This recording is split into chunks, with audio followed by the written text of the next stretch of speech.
दलित पिछड़ों के हितैषी हैं, लेकिन जब सरकार उनके बच्चों के आगे तरक्की के रास्ते बंद कर दी तो कैसे चलेगा। और जिस तरह लगातार निजीकरण हो रहा है, इस निजीकरण से सरकारी नौकरी खत्म हो जाएगी रेलवे में, तो ये दलित पिछड़ों के बच्चे कहां जाके बैठे, कौन सी कुर्सी बैठे। आज भी देश में सामाजिक गैर बराबरी है। तो मैं इसलिए मंत्री से मांग करता हूं कि आपने नजीबाबाद में वंदे भारत का स्टॉपेज दिया, इसके लिए मैं आपका धन्यवाद करता हूं। लेकिन ये भी, इसके अलावा हमने कई मांग उठाई थी, लेकिन उन पर कोई कार्रवाई नहीं हुई। तो मंत्री जी, पार्टी से अलग हटके आप सोचें कि उस क्षेत्र का भी तरक्की होनी चाहिए। चंद्रशेखर, माननीय सभापति महोदय जी, मैं सर्वप्रथम तो आपका धन्यवाद करता हूं कि आपने मुझे रेलवे संशोधन विधेयक 2024 पे अपनी बात रखने का मौका दिया। रेलवे संशोधन विधेयक 2024 पे मैं अपनी गहरी चिंता व्यक्त करता हूं। यह विधेयक भले ही रेलवे के शासन ढांचे को सुव्यवस्थित करने का लक्ष्य रखता हो, लेकिन ये हमारे रेलवे सिस्टम की मूलभूत ताकत को कमजोर कर सकता है। केंद्र सरकार की बढ़ती भूमिका भले ही अच्छे इरादों से प्रेरित हो, लेकिन इससे नौकरशाही में देरी हो सकती है और समय पर निर्णय लेने की क्षमता कम हो सकती है। हमें अपने रेलवे सिस्टम की चपलता और लचीलेपन को खोने का जोखिम उठा रहे हैं। रेलवे बोर्ड में सदस्यों की नियुक्ति में मंत्री जी से पूछना चाहता हूं कि क्या SC, ST, OBC और महिलाओं को इस बोर्ड में जगह मिलेगी। रेलवे बोर्ड सदस्यों की नियुक्ति शासन का एक महत्वपूर्ण पहलू है।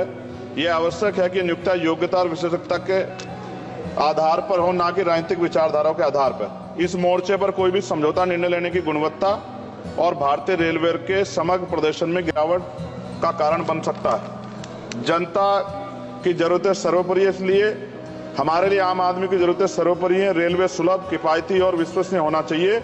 विधेयक को सुनिश्चित करना चाहिए कि इन सिद्धांतों का पालन होगा।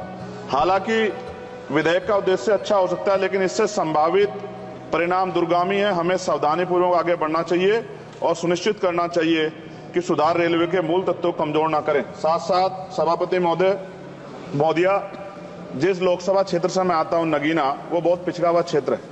वहां के युवा, किसान, महिलाएं, मजदूर जीवन यापन करने के लिए कठिनाइयों का सामना करना पड़ता है उनको।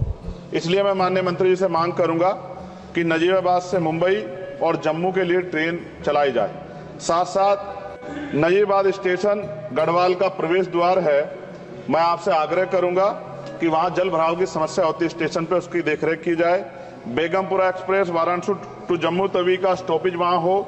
दिल्ली जाने के लिए सुबह में कोई ट्रेन नहीं है, मुझे भी आना पड़ता है, तो बहुत परेशानी का सामना करना पड़ता है अक्सर, जब मैं कोशिश करता हूं कि सेशन में चला जाऊं, क्योंकि ये रेलवे की सुविधा आपने उपलब्ध कराई है। जलालाबाद क्रॉसिंग पे ओवर ब्रिज बनना चाहिए। धामपुर में 2 जगह पे समस्या है सर, कई घंटे खड़ा होना पड़ता है, ओवर ब्रिज की आवश्यकता है वहां। नगीना में ओवर ब्रिज की जो कोतवाली वाला क्षेत्र है उसमें, सेहोरा में ओवर ब्रिज की दिक्कत है, किरतपुर में है। और बैकलॉग सर बहुत इंपॉर्टेंट विषय है। रेलवे का बैकलॉग जल्दी जल्दी भरना चाहिए। जनरल कोच बढ़ाए जाने चाहिए, क्योंकि बहुत बड़ी आबादी रेलवे में सफर करती है।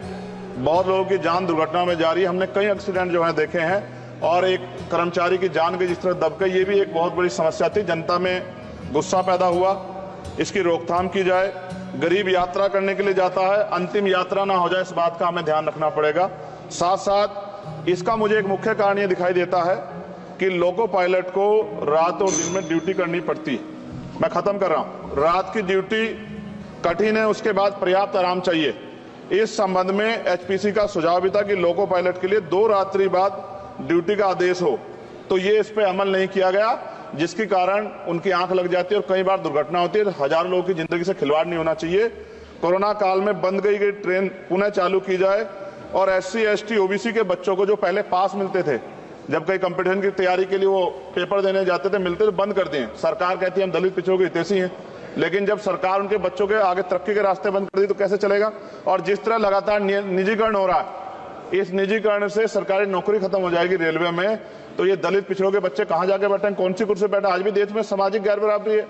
तो मैं इसलिए मंत्री से मांग करता हूं कि आपने नजीबाबाद में वंदे भारत का स्टॉपेज दिया, इसके लिए मैं आपका धन्यवाद करता हूं। लेकिन ये भी, इसके अलावा हमने कई मांग उठाई थी, लेकिन उन पर कोई कार्रवाई नहीं हुई। तो मंत्री जी, पार्टी से अलग हटके आप सोचें कि उस क्षेत्र का भी तरक्की होनी चाहिए। ये भी आपके अधिकार क्षेत्र का मामला है।